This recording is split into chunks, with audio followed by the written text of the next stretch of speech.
Imagine waking up one morning to find your bank accounts drained, your credit score in tatters, and debts you never incurred piling up. This isn't a nightmare. It's the devastating reality for millions of identity theft victims worldwide. Identity theft doesn't just steal your money. It steals your peace of mind, your time, and often, your future. But here's the critical truth most victims never discover.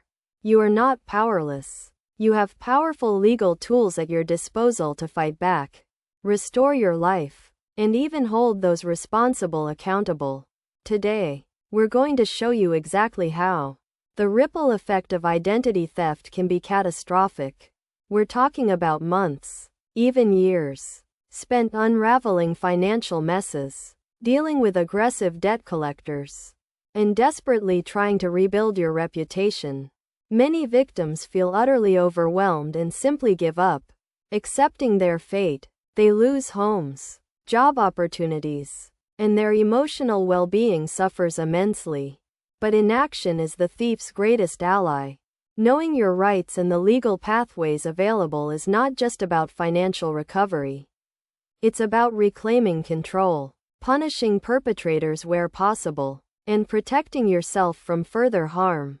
This isn't about fear-mongering. It's about empowerment. Let's dive into the 5 crucial legal steps you can take to fight back against identity theft. First, file an official identity theft report. The very first, foundational step, after discovering you've been a victim, is to create an official record of the theft. For our viewers in the United States, this means filing an identity theft report with the Federal Trade Commission, FTC, at ftc.gov/idtheft. This isn't just a formality. The FTC report is a powerful document.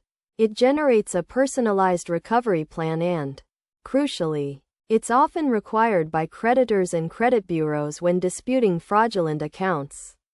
It serves as your official evidence that you are a victim, not a debtor. For our UK audience, your initial point of contact should be Action Fraud, the UK's National Reporting Centre for Fraud and Cyber Crime.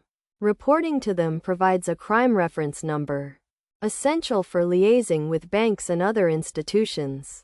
In Australia, you'll want to report to *Scamwatch* or *Report Cyber, which are the national bodies for reporting cybercrime and scams, often linking directly to law enforcement agencies for investigation.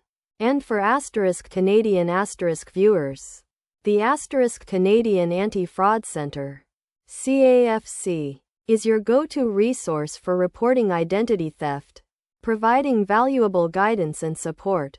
Regardless of your location, remember to also file a police report with your local law enforcement. This provides another layer of official documentation, which can be vital if you decide to pursue civil action later on. This initial step sets the stage for everything else. Second, place a credit freeze immediately. Once you've reported the theft, your next critical move is to prevent further damage. A credit freeze. This is not merely a credit alert. It's a lock. A credit freeze prevents anyone, including the identity thief, from opening new credit accounts in your name, accessing your existing lines of credit, or taking out loans. In the United States, thanks to the Fair Credit Reporting Act, FCRA, you can place a freeze for free with each of the 3 major credit bureaus: Equifax, Experian, and TransUnion. You must contact each bureau individually, but the process is straightforward and incredibly effective. In the UK, while a full freeze isn't standard in the same way, you can apply for protective registration with *CIFAS, the UK's fraud prevention service. This flags your details to lenders, indicating you're at risk of identity fraud. You also have the right under the Consumer Credit Act 1974 to challenge incorrect information. With agencies like Experian, Equifax, and TransUnion. Australia has similar credit reporting bodies, Equifax, Experian, and Ilion. You can request a ban period on your credit report or dispute incorrect information. And in Canada, contacting Equifax and TransUnion Canada to place fraud alerts and requesting credit report monitoring is paramount. Some provincial consumer protection acts also provide additional rights.